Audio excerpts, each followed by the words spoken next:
I'd like to welcome you all to the Genealogy Club lecture for this evening. We've got a great one. There may be a few more people making their way in. I'm going to go ahead and start with a few announcements and then introduce tonight's speaker for you. I would like to say there's a few flyers on the end of tables there.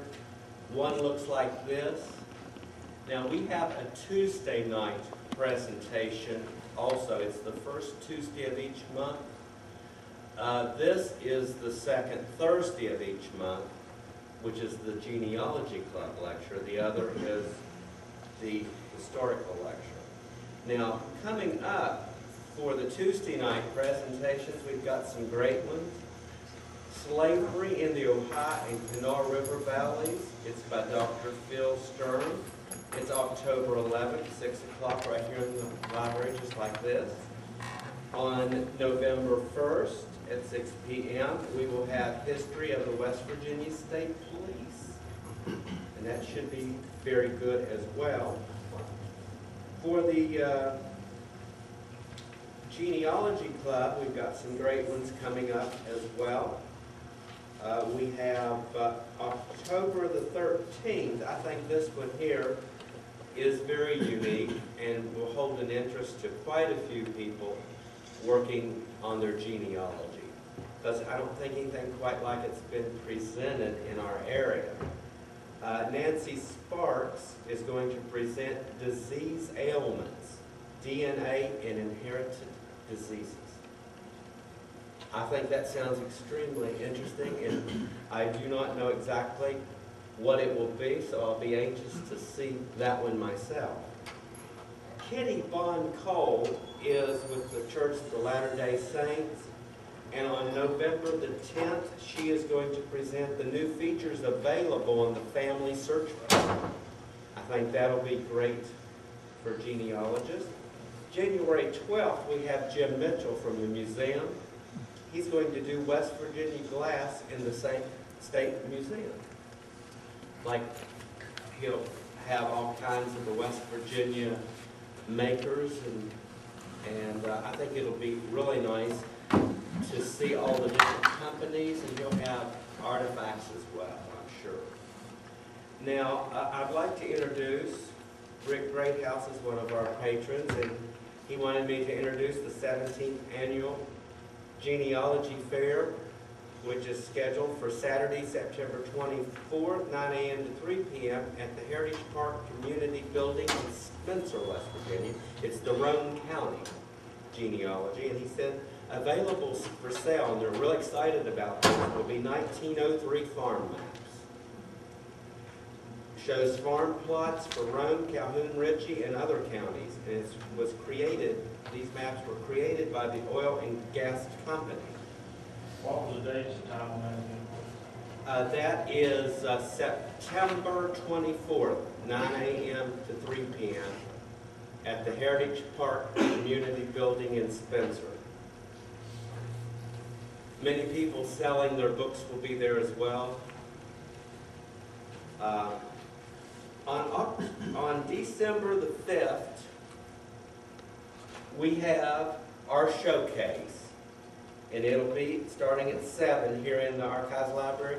That's where a lot of the very wonderful, one-of-a-kind pieces come out for you all to view once a year. And this is always something not to miss. It's always greatly attended. Now that I've given enough introductions here, with no further ado. Bobby. I just wanted to stress for people who keep track of our lecture programs by the, it being the first Tuesday, second Thursday, that the October program is actually the second Tuesday instead of the first, because special election day is the first Tuesday. That is a good point. Yeah, that is true. And also, Mary just mentioned our website, which is, we're very proud of it. We've got a lot of wonderful material on our website. And you can check out our upcoming events on the website as well. They're right on the main page over to the right. And Mary also will have pictures. If you want to see yourself on the website, she'll probably have pictures of you on there tomorrow. They're always there. Okay, tonight's program is a very exciting one because the title of this one is The Genealogy of West Virginia's Leading Coal-Producing County. And it is presented by somebody who has grown up in West Virginia. He has a bachelor's degree in aerospace engineering from Virginia Tech, a master's degree in engineering management from George Washington University, nearly 40 years in aviation and international air traffic management. He's presented seminars around the world on applications of data communications and satellite technology to air traffic management. Since retiring in 2006, I think it's also exciting that he continues to work documenting the contribution of West Virginia coal to the industrialization of America.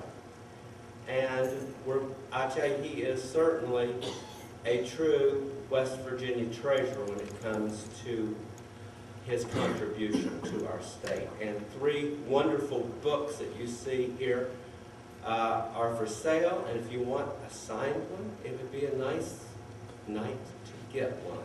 Let's introduce Alex Schust.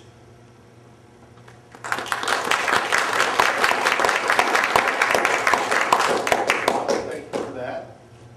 I should warn you right off, I've got a large contingent of McDowell County relatives and friends here. Genealogy, as you all know, is searching for something. But how many people take the time to search where we grew up? We want to know about our relatives, we want to know about our friends, and we'll search volumes for that. I didn't do that.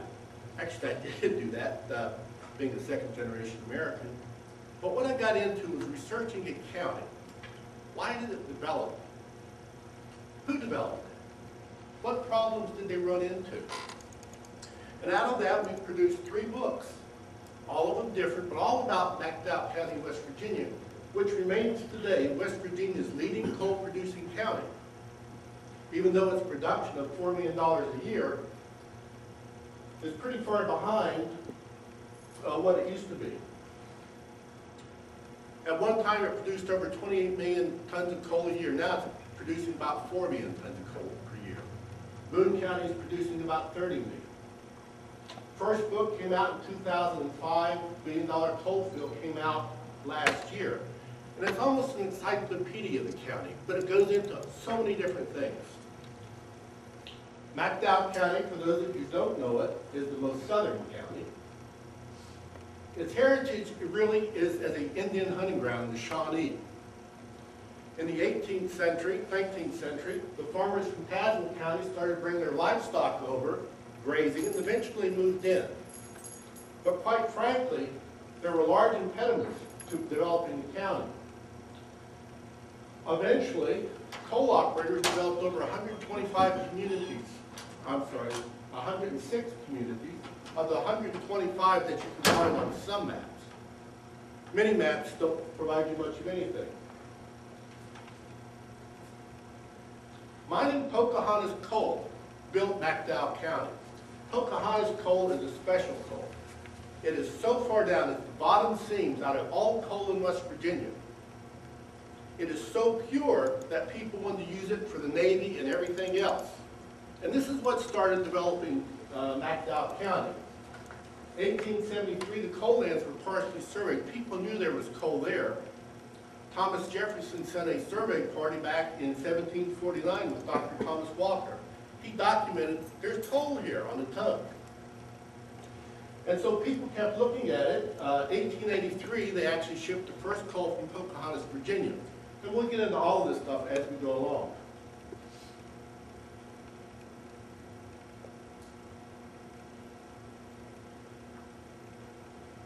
They're really a necessary quartet to develop a county. The land company. Who owns the land? How will I get land? If I want to settle, how do I get there? Then you have to have somebody that says, okay, it's worthwhile going. How will we invest money? These are the operators. The thing that ties it all together is the railroad. If there's no transportation system, in fact, you have no commercial development, you have no industrialization. And in McDowell County's case, there isn't anything there. You have timber and you have coal. Now you have gas. Well, gas was already there, now they're getting gas. And you have to have labor. So it's these four pieces that we're really going to look at. First is land companies.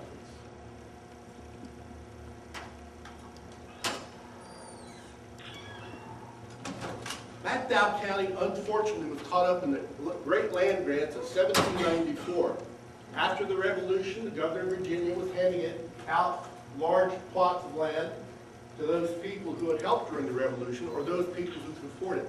You really can't track down what they paid for it. But we do know that after Robert Morris got his 480 acres in 1795, I believe, he sold it for 5 Pennsylvania shillings.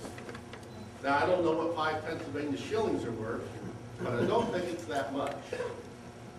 But it's these great land grants that cover McDowell County and really precluded development for a long period of time. The reason is they owned everything, and yet they weren't developing anything. Eventually, you would have people moving in to squat on the land and lay claim to it, and you can trace all of these developments, all of this land, what happened to it through court records, through deeds, all kinds of land cases. But what's interesting is, you see McDowell County there in the bottom in red.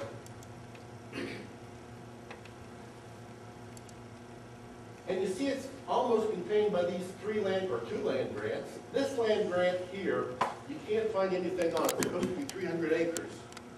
But when you take into account what 1, 3, and this part up here, these two contributed over 180,000 acres. So what's left is about 110,000 acres.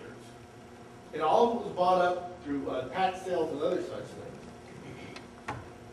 But what happened is when this 2 acres, all this is number 1, 800,000 acres Morris grant, when people started looking into it, they wanted to buy it, what they found was there was only 207,000 acres out of this supposed 800,000. And oh, by the way, this part here had already been sold. 44, it was 50,000 acres, they sold 5,000. So all of these people who thought they were going to have all of this land suddenly found themselves without very much.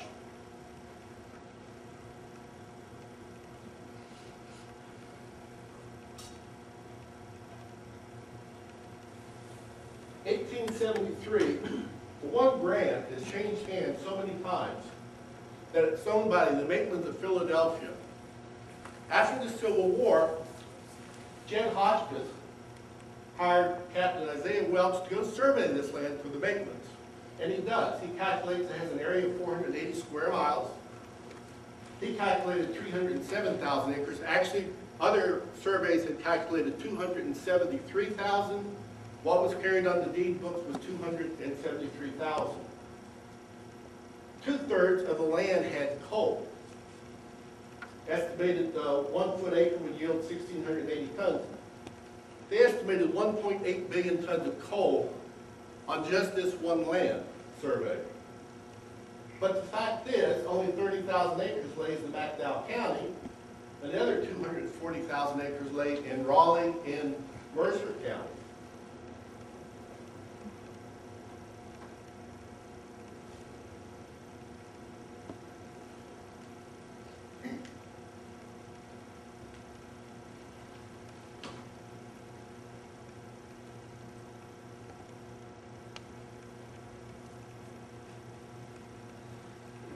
What happens is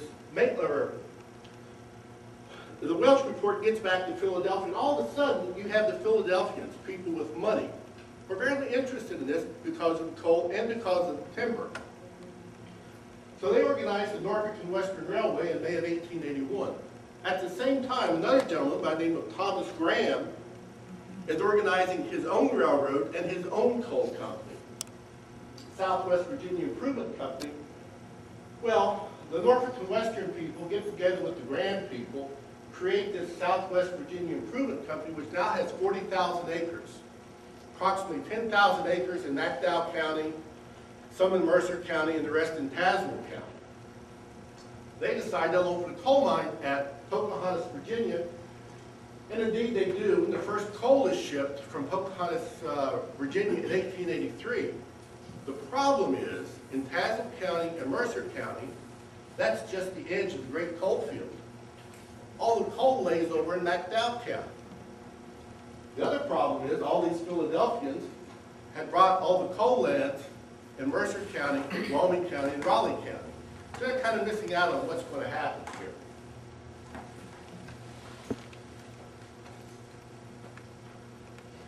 In 1883, well, let's go back, 1855. The first road through McDowell County is called the Abbs Valley and Tug River Turnpike. It's created from Tazewell, follows the South Fork to the Tug Fork. This would be modern-day Gary, Thorpe, Skydusky, Munson, up through Hadco, Welch, up Browns Creek. It's going to Oceana. It's designed to connect the two post offices. But if you read on Civil War history, you'll find that the Union and the Confederate Army both used this turnpike. In 1886, you had about 14 post offices in the county. It's difficult to say communities because the post office is generally where someone has a store and they'll collect the mail. Doesn't mean anybody's out there because it's some guy farming. But in 1883, the Norfolk and Western gets the railroad into Pocahontas, and now they're saying, okay, we're here. Where do we go? Well, quite frankly, they're going up the Bluestone through Peters Gap, up the Guyandotte, trying to get to Charleston, because that's where all their land is. They got a problem. They've expanded so much they're running out of money. Well, there's a gentleman by the name of Samuel Crozier. Crozier owns cotton mills in Upland, Pennsylvania. He owns Crozier Iron and Steel in Roanoke. And he happens to buy all of Welch's and Hotchkiss's land, which is about 17,000 acres. Crozier goes to Norfolk and Western and says, hey, you guys need money. I have money. You guys want to go up to Bluestone. My land is over here down the Elkhorn. If you go down the Elkhorn, I'll give you my money. I'll buy your bonds. And the Norfolk and Western Board of Directors said, that's a wonderful idea. Let's go up the Elkhorn. And so they do. They come down Elkhorn Creek, and we get the first coal coming out of McDowell County in 1888 as the railroad comes through here. Here's the line that they came up on Elkhorn Creek. Up to this time, you had about 2,000 people in the county with its 14 post offices. They're basically farmers, subsistence farmers, a few laborers, a teacher. Actually, McDowell County had 8 different schools in 1886. All 3 of them were on Elkhorn Creek. You have one down at Brewsterdale. You have one right at Gary at Atkins Fort. You have one at Perryville. And a couple of others. But your development is taking place on Elkhorn Creek and on the Tug Fort. So the railroad says, okay, this is great. We come in between 1887 and 1889, they put in 6 or 7 coal companies right in this area. And they said, you know, this is okay, because we can still go up through Burks Creek out of Keystone, up to Pinnacle Creek, up the Pine, down the Guyandotte, we can still get to Charleston. So we haven't hurt ourselves here by going to Elkhorn Creek. The problem is, they still have no money. So they don't do anything. The Norfolk and Western doesn't do anything. And when they finally get around to doing something, they come down the Elkhorn Creek, down the Tug Fork, along the Big Sandy, to reach Huntington. So that's how the railroad came about. It wasn't planned that way, but a man with some money says, go my way. And the man with the railroad said, if you pay for it, we'll do it. And what happens in the 1888 to 1894 time frame, they developed coal along North Fork, which is called Flat Top land. This is Crozier land. And Flat Top and Crozier both own land down here. So they make it to Kimball. basically. And they stop. The railroad is all the way to Huntington and the Ohio River by 1892, but nobody's putting in more coal places. The reason is land. Who owns the land again? The other reason is that all of these people before 1894 could put in drift mines. They're up on the hillside, you don't have a drainage problem. You take a pick, you take a mule, you take your wheelbarrow, you go in there, you dig coal, and you're making money. When you go past Kimball, the coal seam goes underground. Now you've got to put in a slope mine or a shaft mine, and the people say, well, that's too expensive. And so it stops for a while, because business will always win out. When you look at this, the yellow is Crozier property, the blue is Flat Top property, and the pinkish was an independent owner. And there were a number of independent landowners. They still had 1,000 acres and other such things. So this is basically it. This is what happens. This is all of the Flat Top land, and all the people from Philadelphia, what they put together. This is the Crozier property, and that's where coal development stopped. This is Welch right here. Now, if you go back to those earlier slides when we were showing it all parceled out in different surveys, that was Lasher, McCormick, Burkhart. Well, 1900 coal development starts up again. Other things happen. 1901, Berwyn White Coal Company buys 24,000 acres in McDowell County on the southern part. Faraday, owned by H.C. Frick, who was the partner of Carnegie, as well as the owner of all of Collinsville Coke Company, he buys 29,000 acres that are called Faraday property. Flat Top says, geez, I gotta get out of this business. We don't want to be in the land business. And they offered to sell it to Norfolk and Western. They had 238,000 acres. Sell it to Norfolk and Western for $10 million. Norfolk and Western says, well, no, I don't want that land. And this is a well-studied problem that I think most people have managed to get wrong. The reason they don't want it is it's all up here in Wyoming County, and the railroads are down here. They have no reason to have land that they haven't built a railroad to, and they will not build a railroad to until the 1920s. So in McDowell County, which has 344,000 acres, Flat Top Land controls 58,000. W.G.W. Yeager controls 132,000 acres, a name generally forgotten about, but he owns close to 1/3 of the county. W.M. Ritter is really a timberman, but he invests and he buys these Landsberg lands, which is the old McCormick estate of 50,000 acres. So Pocahontas Coal and Coke comes in. Actually, U.S. Steel was formed in 1901. In the summer of 1901, Ritter takes his money, or his land. He gets together with Yeager, because he has options on Yeager's land. They get together with Isaac Mann, which most stories say, oh, this old country banker. This old country banker owned 3 coal mines. He was on the board of directors of a multitude of coal mines, as well as land companies and other things. There is no such thing as an old country banker. There are things who were sharp businessmen who knew opportunity when they saw it. Ritter was also familiar with all the people of Flat Top because they all lived in Bramwell, West Virginia, happens to be in Mercer County. So Ritter gets together with Judge Elbert Gary of Illinois Steel, and we'll come across that a little bit later, who just got together with Carnegie and J.P. Morgan and formed U.S. Steel, and Elbert Gary is now the president or the chairman of U.S. Steel. He gets together with Isaac Mann and says, you know, we can buy this land, because Illinois Steel has been looking at this land since 1893. They've been buying coke out of McDowell County and all the coal mines. So Mann gets together, puts down an option, says, I'll buy your land, Flat Top. I'll give you $50,000 for the option. And if you read newspaper stories at the time, and even today, they'll say how everybody laughed because they just made $50,000 off of Isaac Mann. Well, Isaac Mann had U.S. Steel and J.P. Morgan behind him. They took the option.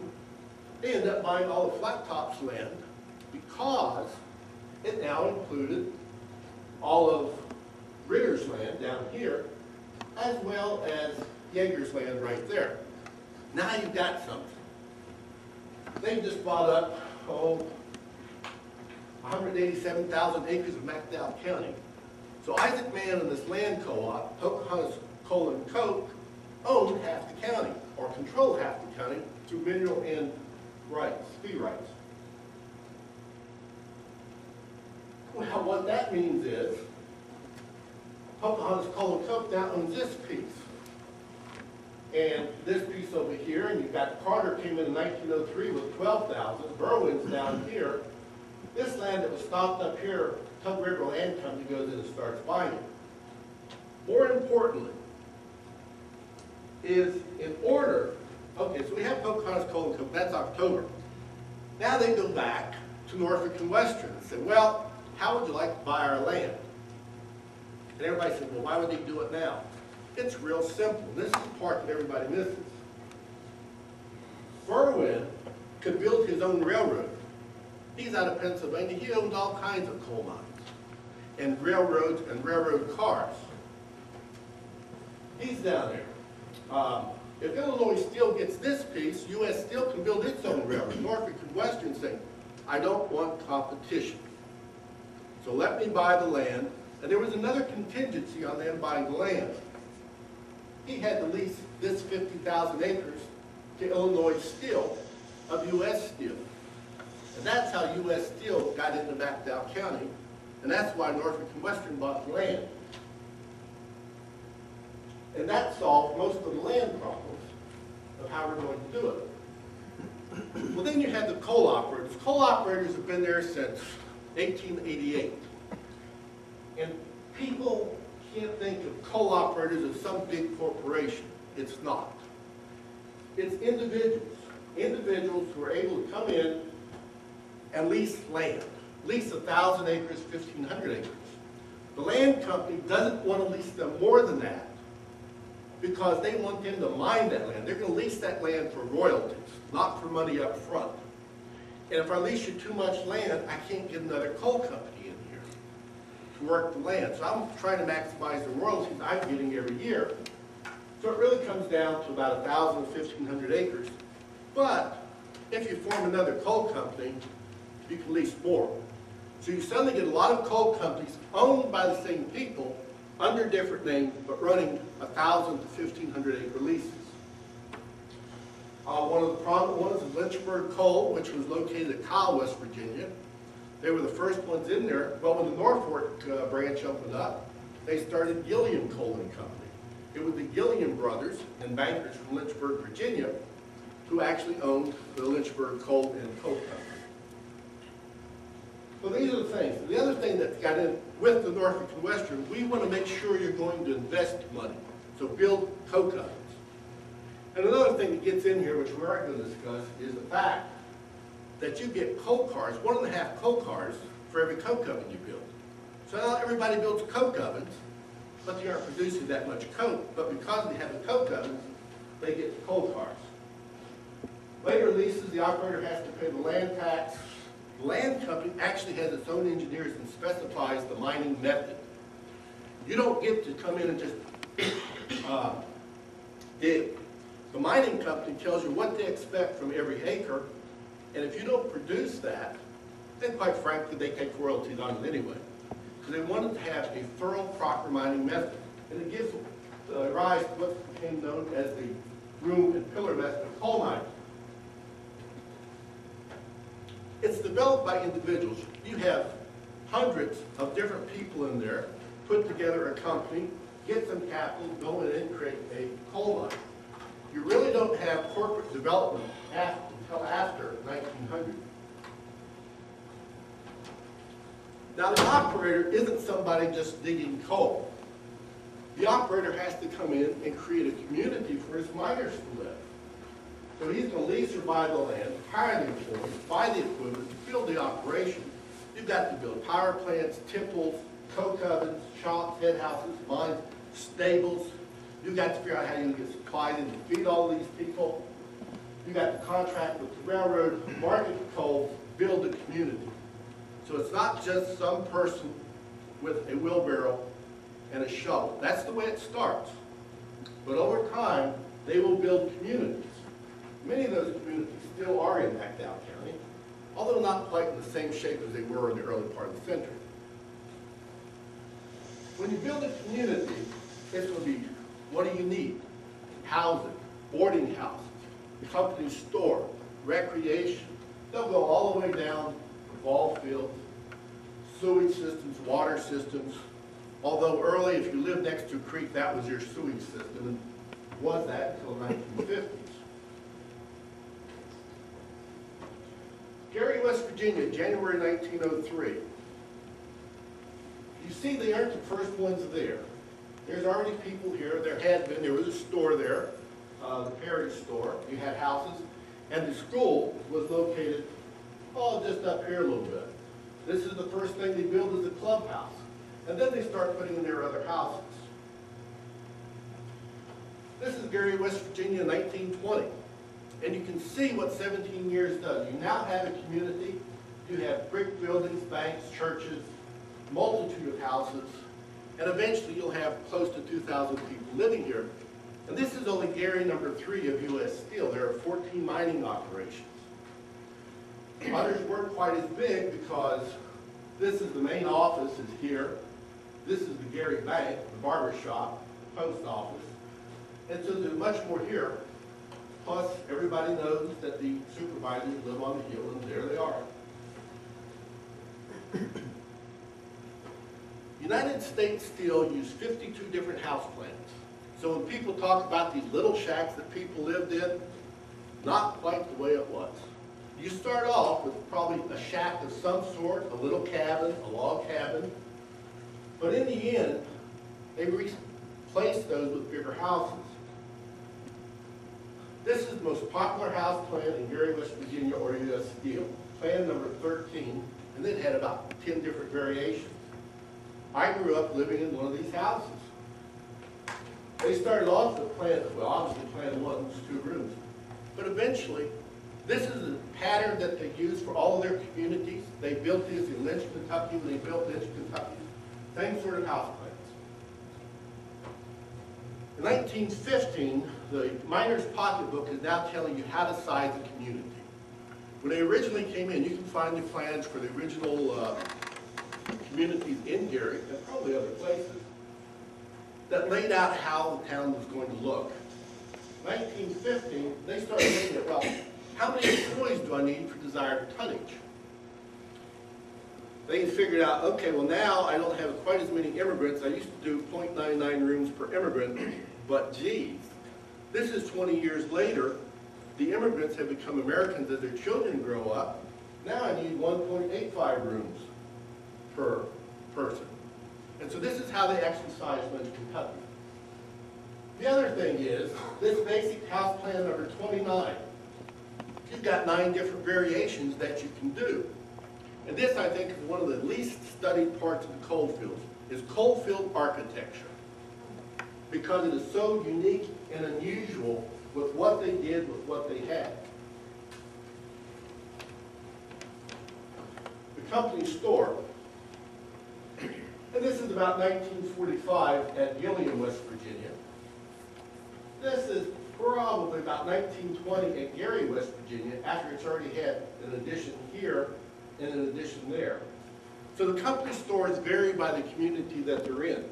Obviously, Gary is powered by U.S. Steel. They have a lot of money. They can invest in it. Arlington Pocahontas at Gilliam is the second coal company there, and they take over the original store from the Gilliam Coal and Company, Coal and Coke Company. So as you look through coal field pictures, you see all kinds of different pictures of the company store. Algoma. This is a bit unusual because Algoma was built in 1894. This store burned down in 1950. They replaced it with this store, which is still standing, by the way. And that gives you an idea of what the new store looked like. You could go to a company store and get just about anything that you needed. And actually, you got it at better prices than you got at some of the commercial stores. Coal companies also improved their plants. This is Gary, West Virginia, or actually Wilco or Alpheus in 1905. A basic tipple. They brought the coal from the mine, put it in the tipple, dumped it in the coal car, took it to Pittsburgh and Chicago and Gary, Indiana. This is the plant that was there in 1982. They planned to build this plant, or portions of it, in 1937. The war intervenes, so they don't get it done. They actually start building it in 1945, added to it in 1956. But it shows the type of investment that a company was willing to make as long as producing coal was cost effective.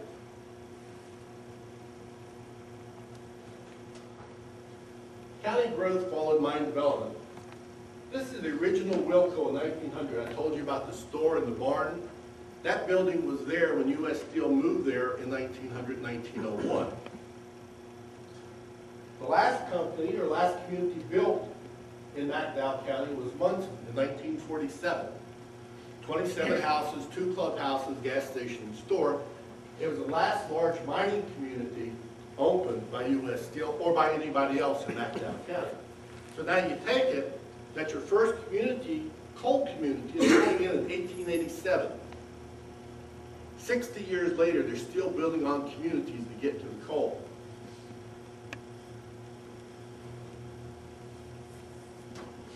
Challenge of coal field mapping. The railroad came in and it needed to name its places because you're going to handle freight, you're going to handle people, so they put down names. The coal operators came in and they put down names. A lot of times, the same place had different names. Clawson, West Vivian. When the railroad came in, they got there first. They named this place East Vivian. Peerless Coal and Coke Company got there a couple years later. They named it Clawson after the president of the company. And so for years, they went back and forth between Clawson and East Vivian. Depending who you were talking to, you either came from Clawson if you talked to a coal miner, or you talked to a railroader. So we have a difficult time understanding where we are. And then further down the road, the railroad named the place Vivian. Well, the coal company called it Helena. And that was the Tidewater Coal Company, naming it after somebody.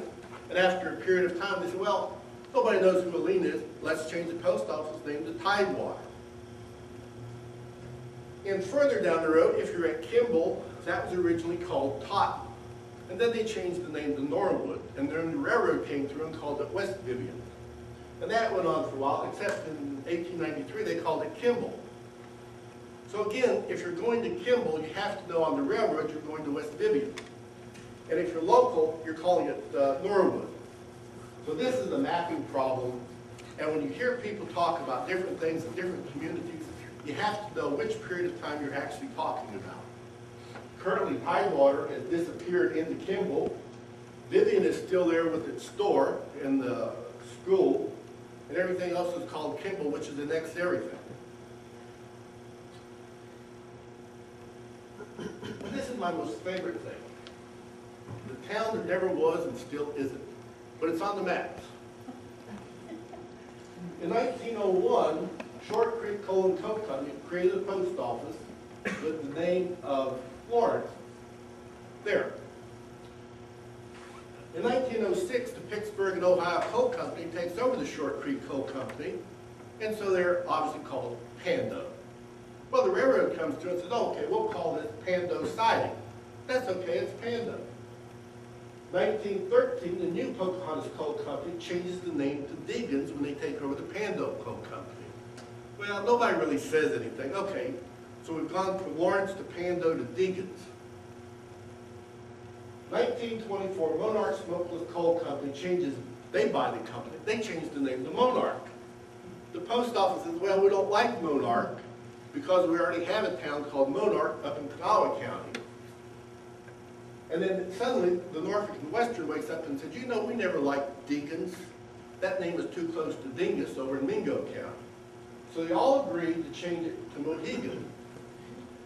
Well, in the meantime, Marine Smokeless Coal Company is right here. They locate a new mine.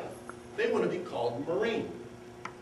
So they send off a post office application, said, we would like to be called Marine. Post office said, we don't like that.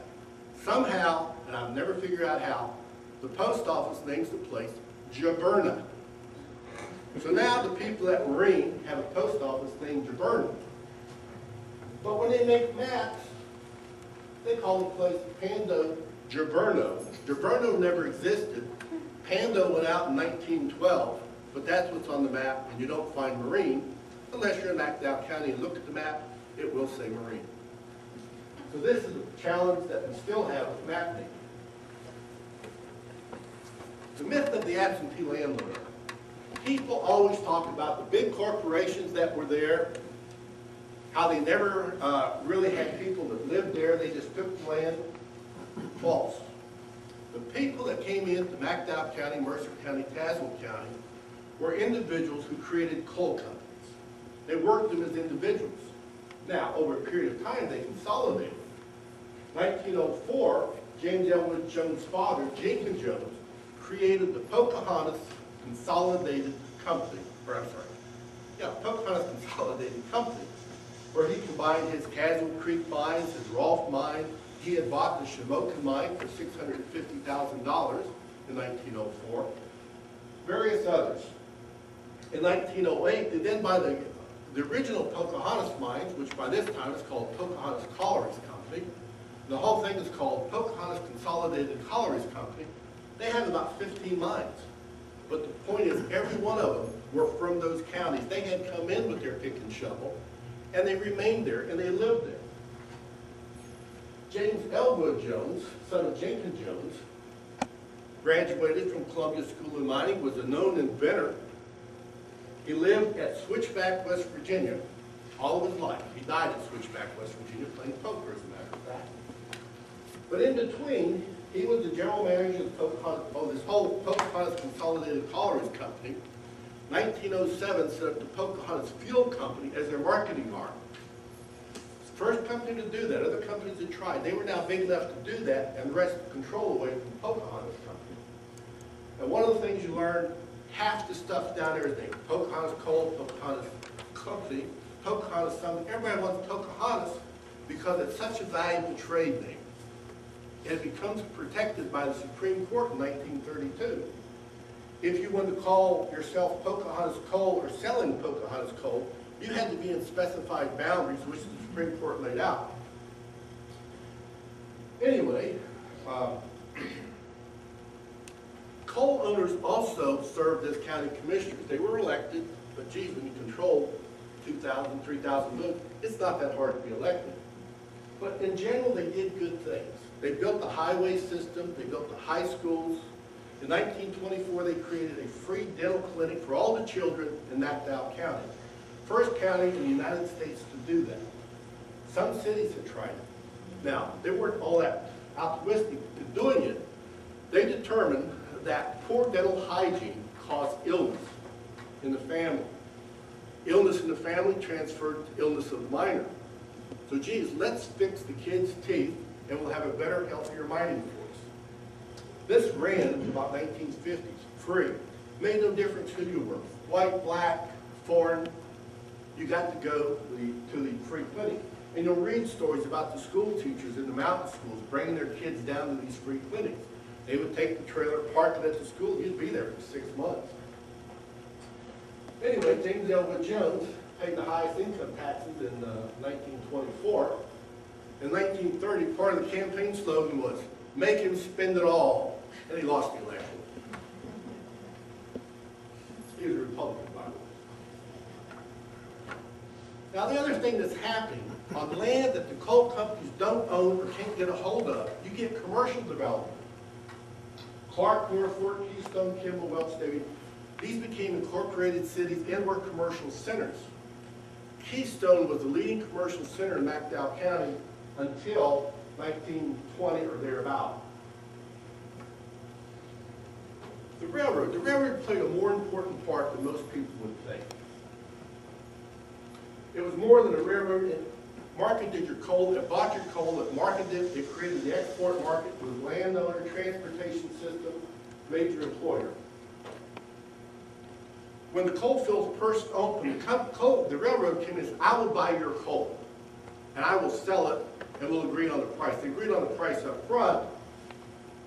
The railroad took it to the export markets, and what they sold for over your price, they would share the profits. They developed the export market at Lambert's Point. This is the time that sailing was converting to steam, and so everybody needed to get coal. They built Lambert's Point to export the coal. Their coal agents then went to South America, the West Coast, to sell Pocahontas coal. It was so good that people bought it. 1896, the military tested it and says this will be the standard for all of our navies.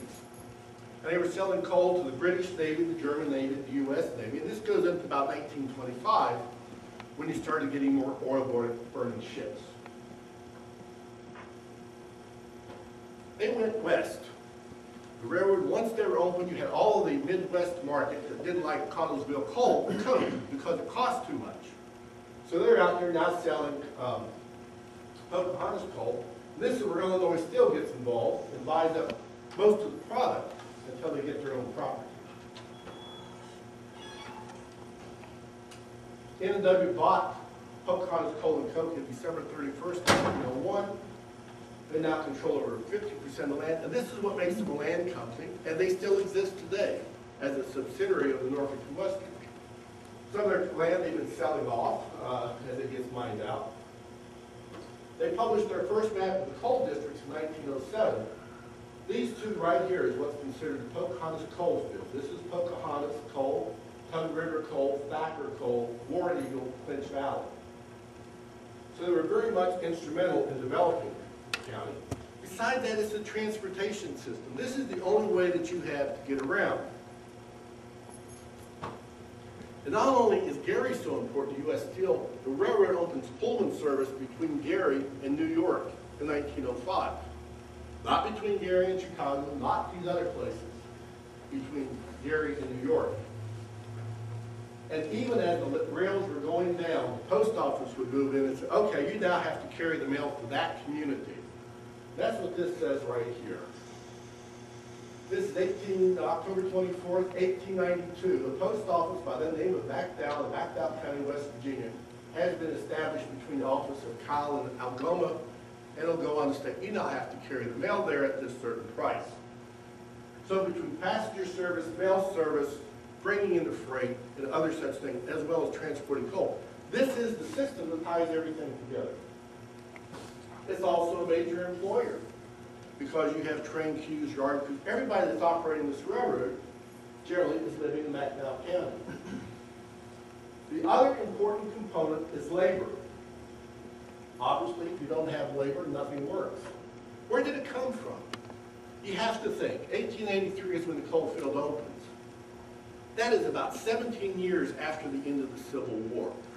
So you have all of this labor, all of these migrants, everybody looking, where do I go? Where do I find a job?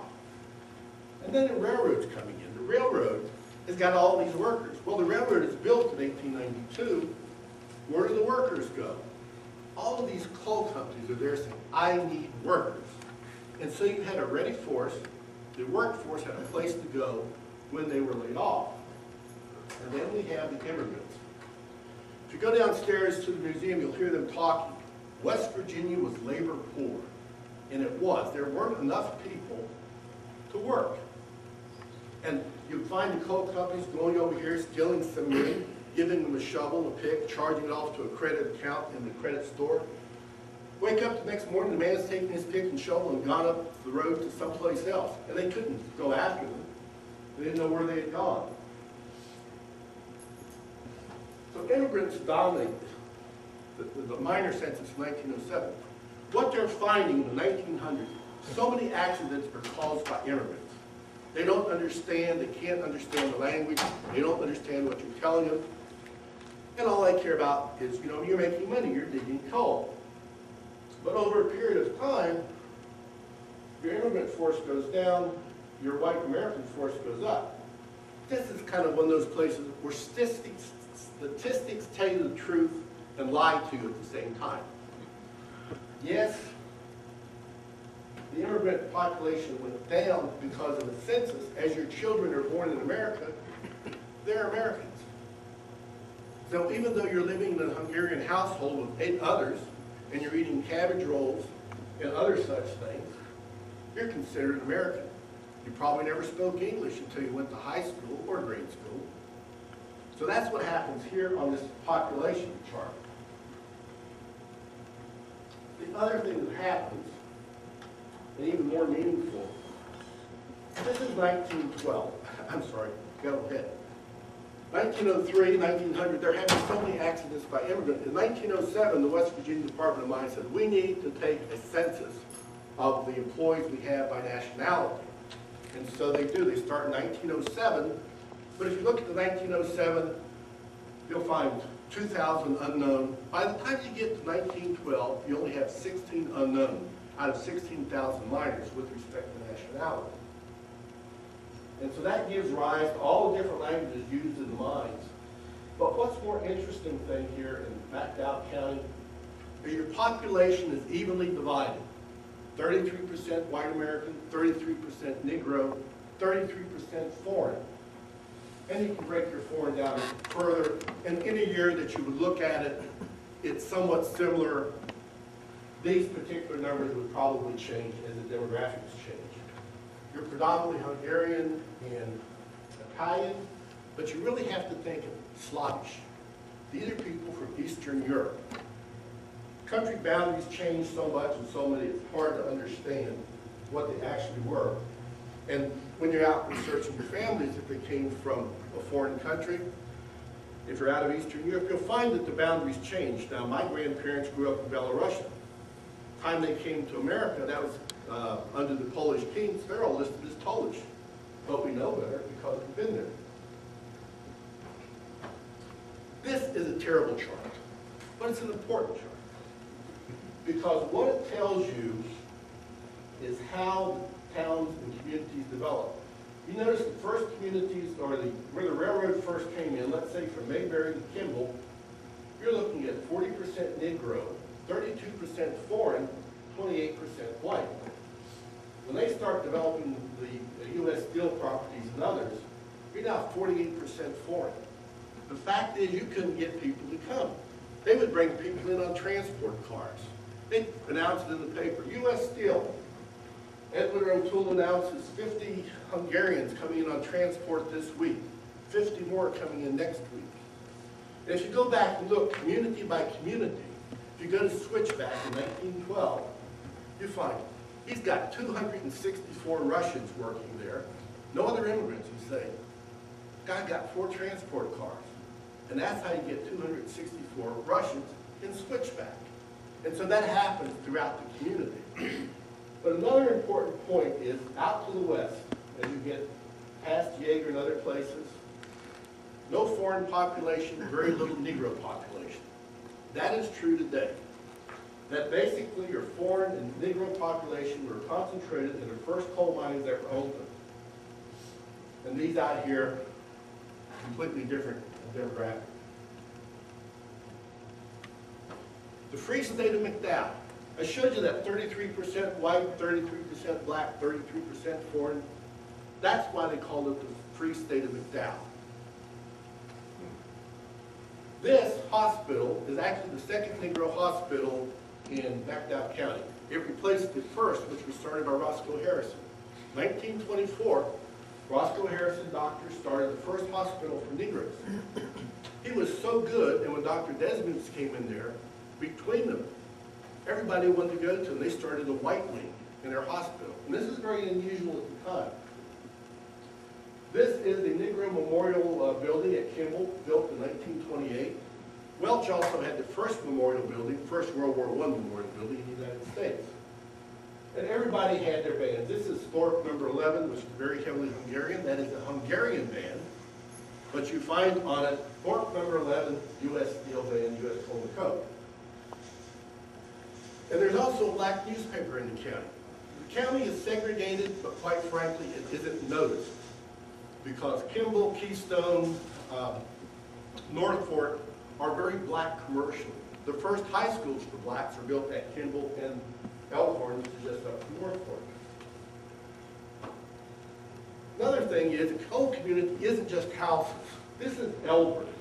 This is the theater, dance hall, bowling alley, post office, barbershop, and restaurant. So you put in different types of buildings to support your people. So don't think of just being a sterile environment. Think of it as a self-contained environment that gives you just about everything that you could possibly want, although people always want more. Always find that interesting. School zones slow down 12 miles per hour. I don't know if they're referring to horses or automobiles. The pick miner. Generally, labor in the mines was referred to as the pick miner. You went in, you dug your own coal, you blasted it, you timbered it, you laid your rails, and you were called a pick miner. You worked with the buddy. You were paid by the car, the ton, the bushel, the coal sent to the tipple after you cleaned it. Inside labor, various categories: timberman, mule skinner, motor runner, brakeman, bonder, helpers. So different categories of labor. If you're digging the coal, you're paid by the ton. If you're classified as inside labor, you're paid by the day.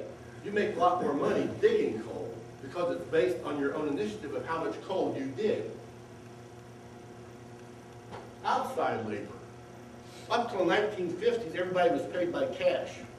And when you walk down to the pay office or the office of the mine on payday, there are always shotgun guards there with the cash. They put it in that little envelope with respect to what you got. But the outside labor is so many other people because in communities, you had doctors, you had nurses, you had teachers, you had storemen, people working in the store. Everybody had a post office. Machine coal comes to McDowell County in 1897. Machine coal it's not all picked and labor now. I've got a machine that'll cut the coal, increases productivity. I don't have to spend 3 hours trying to undercut the coal in order to blow it out. 1897, we are introduced to machine coal. But what they find, though, is early loading machines don't work out. Edward O'Toole at Gary was the superintendent for 30-some years, and he was an inventor. And this is his first attempt at a loading machine. It didn't work in the pillar and room method of coal. So basically, we continued pick mining all the way up into 1935. In 1901, the Department of Mines lists pick miners, machine runners, and machine helpers. If I'm running that cutting machine, I have to have somebody help me. That's your machine runner and helper. These categories changed in 1935 to hand mine. This is your former pick miner. Now, anybody that's loading coal, either hand loaded or machine cut. If it's machine cut, hand loaded in the cars, hand loaded on conveyors or mechanically loaded, you're now a machine miner. Then what happens is mechanization, markets, and age take their toll on the county and on the labor force. Hand loading is replaced by mechanical loading in the continuous miner. I don't know how many of you watched coal on the Spike channel, but you saw the problems they had with the continuous miner. Until the guy got smart enough to buy a better machine, things worked out well, along with power supply. Everybody tries to do stuff on the cheap. So, McDowell coal loading changes for the state. Unionization came to the non-captive mines in 1933 under Franklin Roosevelt. That's fine. 1935, there's no mechanical coal loading in McDowell County. But it starts to take place and change because now the goal is, if I can do it cheaper with machinery and get rid of my labor costs, I'm going to be well off. And so by 1950, machine coal, mechanical coal loading, 60% of the production. 1953, we get to continuous mining, and you see it changing all the while. Until now, close to 90%. Now it's 100%. Then, 1962, 90% of your coal loading is mechanical. And the other thing you see is your mining employment dropped from 21,000 to 6,000 in just about 14 years. And I was there when all that happened. And every time you go to school, some other family has moved away. They call it the Great Migration Path, Route 52, out of Welch, up into Cleveland, Columbus, Chicago, Michigan. Longwall mining came in the 1960s, and it now produces 50% of the coal. But it's not just pick mining and other such things, it's the change in the markets. This is no electric power consumption. Up until the end of World War II, coal was your domestic fuel. Railroads and steam locomotives used 100 million tons a year. That's out of 500 million produced. And you had industrial use, you had steel, you had other things. This is total consumption with electric use. And now you see how the market is dominated by electric power, not these other things. Railroads will go almost to zero. Steel will continually drop. Domestic use of coal disappears. Everybody trades in their coal stove, for an electric stove to cook with. Why not? I grew up with my mother cooking on an electric stove. On a coal stove. 1950, 55, she got herself a 2-burner electric stove, and that was it. So you saw the products change. The other thing that's happened, this coal field has been in operation for 100 years. And what's happened is, you went from 3 mines in 1888 to 138 mines in 1923, back into about 34 commercial mines, over 15 employees. And what's so interesting is by 1988, you only have 7 mines that have 30 or more employees. Used to have 1,000 people, 1,100. Jenkins Jones had 1,500 miners. They went to 500 in about 2 years. Coalwood, Gary, all of these places just lost everything because you were mined out. All of those early coal mines I showed you along North Fork and between Mayberry and Kimball, they were closed. They were closed by the mid-1950s. That 1,000-acre lease only produced so much coal, and so it was gone. Long kiss to twilight. And you can see that 1942 is when they hit their maximum number of miners, 23,000. And by 1888, we were down to 1,600. And so it's that long period right there, just about 1950 to 1962, when the markets changed, mechanization came in, and the miners played out. And that was the demise of McDowell County as much as anything else in other counties, for that matter. Population was dependent on the miner census. You could go in and they determined that basically, for every miner, you support 2 other people in the community. That changed over the years. By 1920, it's 3 to 1. So if I've got 20,000 miners, I know I've got 60,000 people attached to those mining communities. And so when the mines closed, their miner population went down, those others in the mining community went down, this increases. You now have retirees who didn't move. You have people who are living in the county who are no longer miners because they don't have a job. They're working for the state, they're working for other things. And so you get into the population demise. In 1900, McDowell County was 20th in rank. 1930, 40, and 50, they were number 3. 98,000 people. And there in 2010, they have about 21,000 people, or thereabouts. So that's what happened to the genealogy. And you can trace it through everything that went on in that county, through the operators. So if you're left with an epilogue, if you have a county that has nothing other than coal resources, eventually that county is going to go away. And I talk to people in McDowell County as they try to say, what can we do? And the answer is, not much. You have nothing to offer. I'm sorry. You still have coal mining there. It's done with a very small population of miners. The miner census dropped, but it's still there. It still produces 4 million tons of coal a year, and it's the all-time leading coal producer, and you can calculate based on current production levels, it will remain that for about 16 more years. It's just so far ahead with over $1.5 billion mine.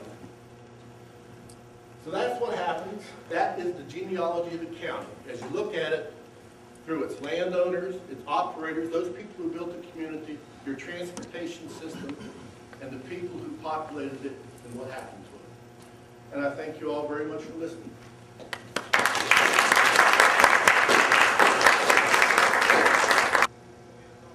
I just looked at this high point of the population, 30-40, about coal for steel production for Oracle, I guess. Yeah, basically, but you had a fairly substantial population there. Yeah, you went through a double-dip depression, let's say in 1930. You had another depression in 1937, 38. One of the things about the depression in McDowell County, it wasn't noticed by non-captive mines. Captive mines are those U.S. Steel, 14 captive mines, because all of their products went to U.S. Steel.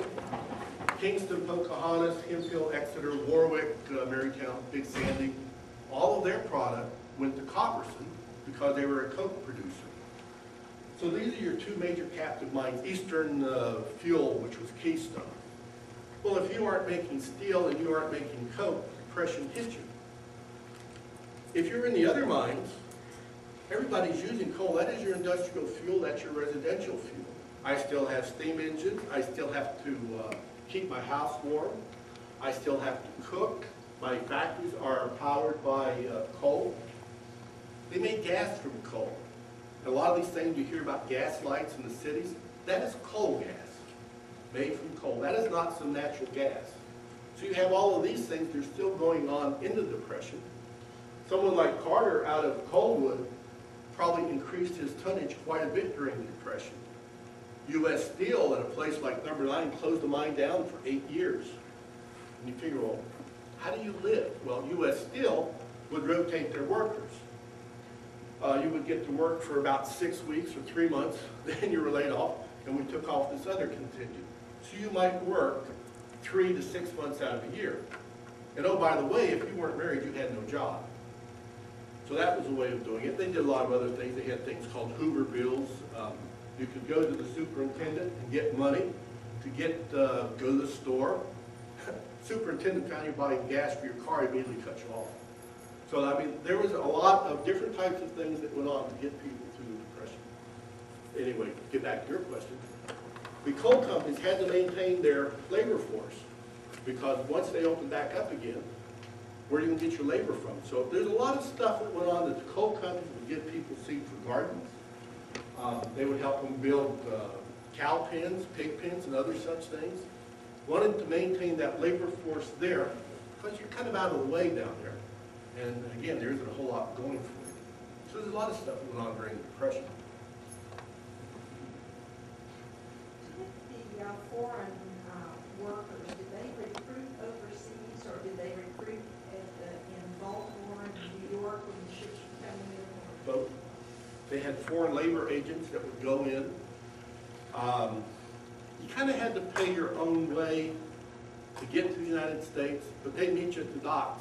Here's $25, here's your train ticket, here's where you get off. Now, once you started working and making money, they charge you for that train ticket. They wanted their $25 back. To come to America in the 1910s, you had to have $25 in your pocket at least when you got off of the boat, or else they'd send you back. So people saved up enough money somehow to get to America. And some of it may have been the foreign agents paying them. But if you did that, you aren't sure, okay, I paid Pete to come to America to go to work at Peerless. Pete got to America, well, his brother works up at Filbert, I'm going to Filbert. So you had this sort of issue like that. Once you got them at the dock, you put them all on the train car and you could go with them.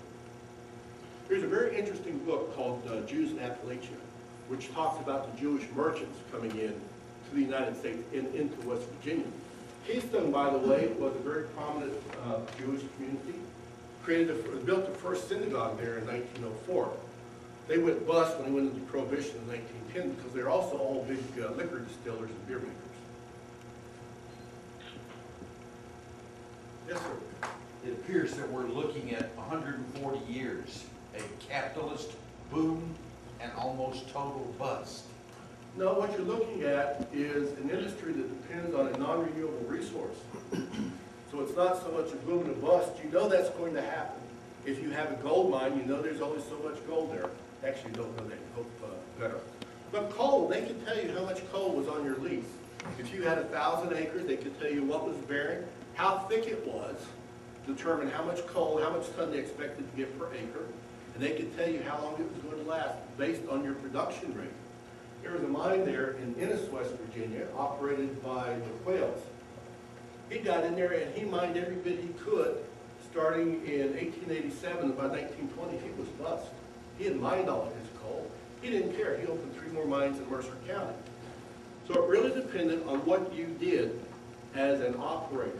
Someone like Algoma and the Berries were there all the way into the 1960s, and then sold out to Island Creek. So, but again, you're dealing with a renewable resource, or non-renewable resource, I'm sorry. And eventually, these are consolidated into vast international corporations. Currently they are. I would say that most of the coal property in McDowell County is owned by Ukrainians, Russians, Indians, and probably something else thrown in there. But they're the ones that are now willing to come in and invest. Interesting story. U.S. Steel owned 50,000 acres in McDowell County.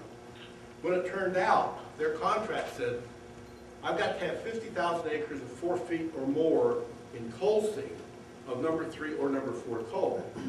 Well, when they got in there, they found out they didn't have that. Pocahontas Coal and Coke then had to give them 20,000 more acres in Wyoming County. They let that coal in Wyoming County sit there. They finally opened a plant there in 1970, which was Pinnacle, up on Pinnacle Creek. And that's where they were mining. What they found is that even in McDowell County at number 2 and number 9, they have over 90 years of coal left, but it wasn't cost effective to mine it. That power plant I showed you was closed in 1986 because they couldn't make it cost effective in cleaning the coal. The reason is they'd already built a better plant over at Pineville on their Pinnacle property. So when they closed down Gary, they transferred most of their people to Pinnacle. So that's another thing that happens. You aren't devoid of coal in McDowell County. You probably have 1.4 billion tons that has never been dug. But it's the cost effectiveness of getting it. And if you watch it, what happens? Coal prices go down to $50 a ton, everybody quits. Prices go up to $100 a ton, mines reopen again. So this is a constant problem with the variance in prices. Anyways, going to U.S. Steel. U.S. Steel then sold all their property back in, I think, some 80s, Pinnacle. They got out of the coal business. They used to own ore lands in Michigan and down in South America for iron ore, the old coal lands in Lynch, Kentucky, out in Utah. They own other property in Barber County. So they get out. Well, then within the last 5 years, the Ukrainians, everyone comes in and says, we're really interested because what you have is metallurgical coal, good for steel making. We don't want to use it for domestic coal or power plants. So they buy up the property. Then U.S. Steel sits here and says, wait a minute, we have no coal property. Where do we get our coal? And you sit back and say, you're the one that sold it. They're the ones that bought it. You now miss out. And so now you have another kind of, let's say, dagger or pocket knife into your steel industry because you gave away, you didn't give away, you sold your basic resource to a foreign developer. What you look at now, where's much of your coal going export?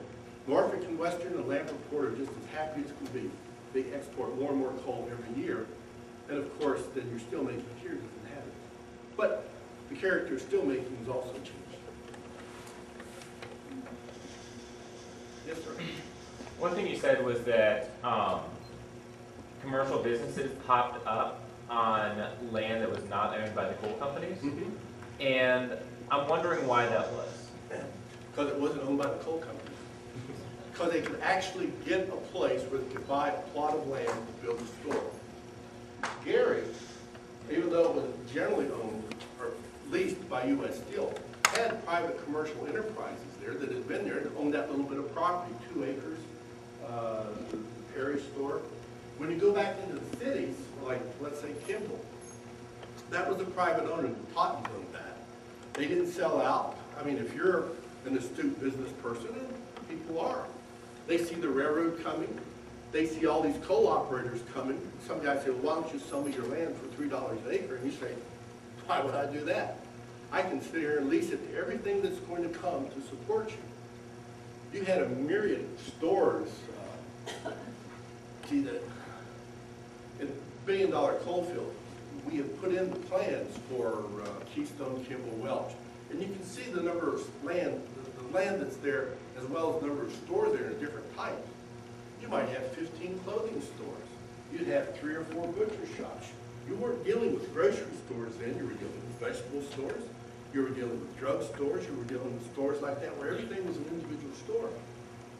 And so those people who owned that land, or could get a hold of it, created their own little cities and created a commercial center. Those commercial centers worked well, I would say up until the mid-50s when everything else started moving down.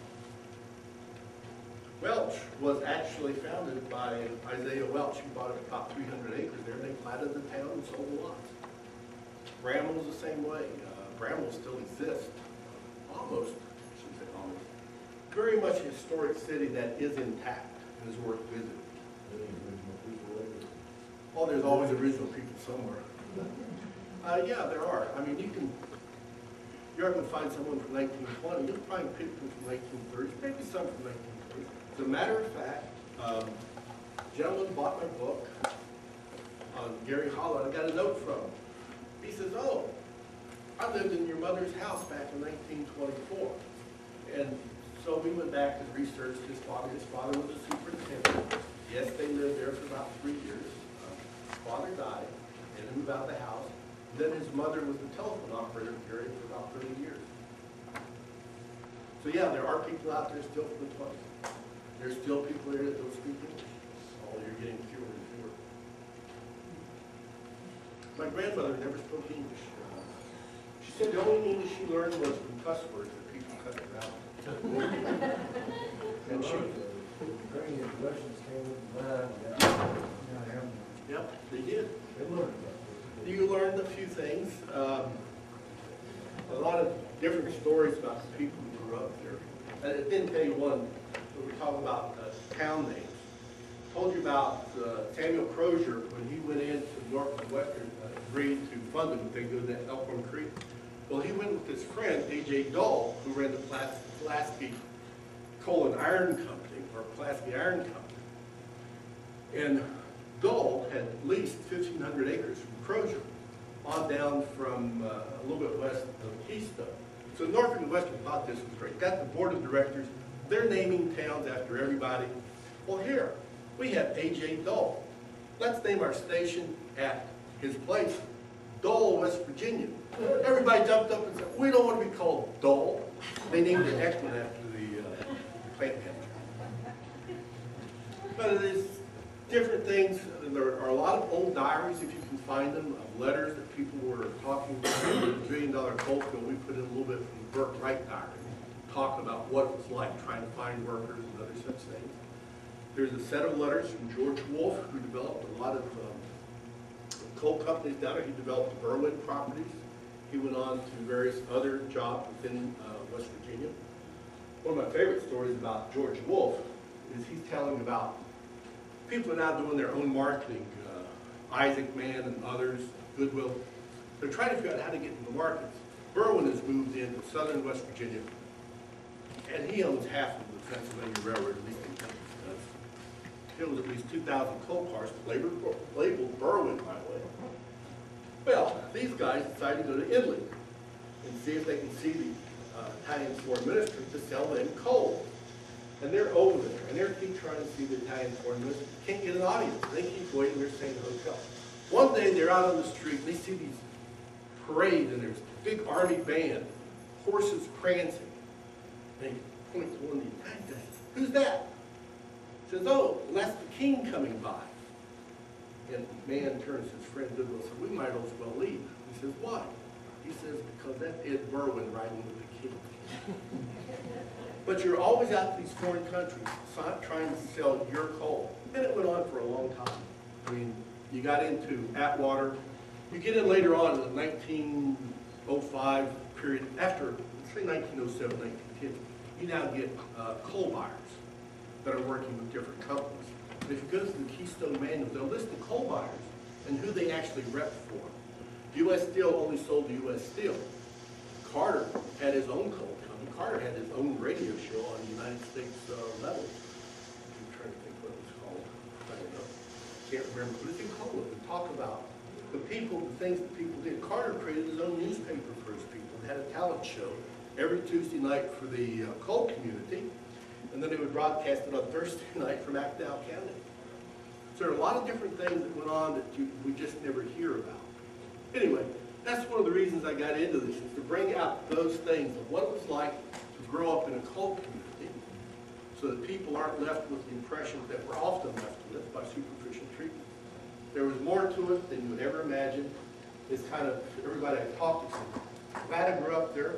I also say I'm glad I was. But the reason people left there was nothing there. They don't hire aerospace engineers in McDowell County, or most of West Virginia for that. Yeah, well, he was an industrial engineer. Mhm. Fun standing there. Been all that around. Then they had pictures in the time. Mhm. KKK had grades through the hospital. Was it not as much as big as? KKK was a different thing than what you hear about now. You have to remember, back in the 1920s, KKK was a big thing. They marched down Washington. They almost were running their own presidential candidate. And everybody wanted to belong to the KKK. Well, they found out that the head of the KKK, I think, was molesting a young man. That was the end of the KKK. But I was talking to a lady at Premier, and she was talking about the KKK. Where they came to this gentleman's house, they found out that he had been beating his wife. And they came and talked to him about, you don't want to do that. So there's different things there. My father used to tell me when the KKK met at Albert grade school, kids used to run and steal their pop or something. They were there. I don't think we saw as much racial tension, but the fact is that when we went to Kimball and Keystone, Norfolk, that was more predominantly black. And I mean, they all shopped at the same stores you did. They went to the same movies. They were segregated. I always objected to that because I thought they had better seats up in the balcony. But that's what youth will do to you. So no, I don't think. Matter of fact, there's a very interesting book by Louise Grisby. It's back here in the McDowell County section. Talks about Gary District High School and what they did with their children to educate them, to teach them manners. They would have formal teas and other such things. So it gives you a different perspective on black life in the communities. They had the lady who brought the NAACP into McDowell County was Memphis, Tennessee Garrison. She worked at Gary High School. She also was kind of on this unofficial staff of Edward O'Toole at Gary. And when there were racial issues, he would go to her or she would go to him. So we never really heard anything out of the ordinary. Actually, I didn't know we were segregated. Across the border in Virginia, I don't know. One thing that Virginia did was they would only create black high schools that went to the 11th grade so the kids could not go to college. So many of the kids would come into West Virginia and southern West Virginia and stay with relatives to go to high school, so we qualified to go to college.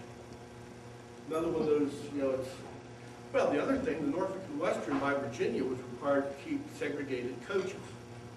And so when people came into Bluefield, they had to change if they were going down the Clinch Valley line to a segregated coach. You never had that in West Virginia. There are a lot of different stories and different ways of looking at things. You know, people just don't research. I mean, like I say, it was an interesting way to grow up. We didn't know what we didn't have. You know now, but it seems too late. Anything else? I appreciate very much all of you coming.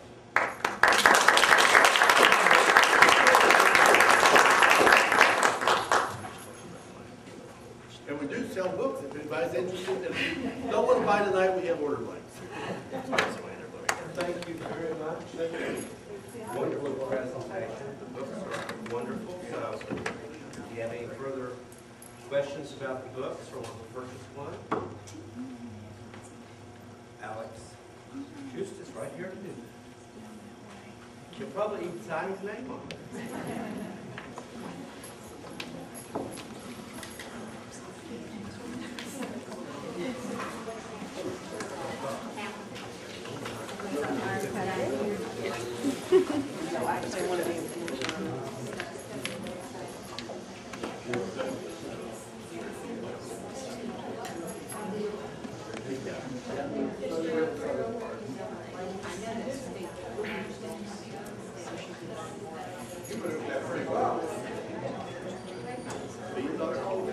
Article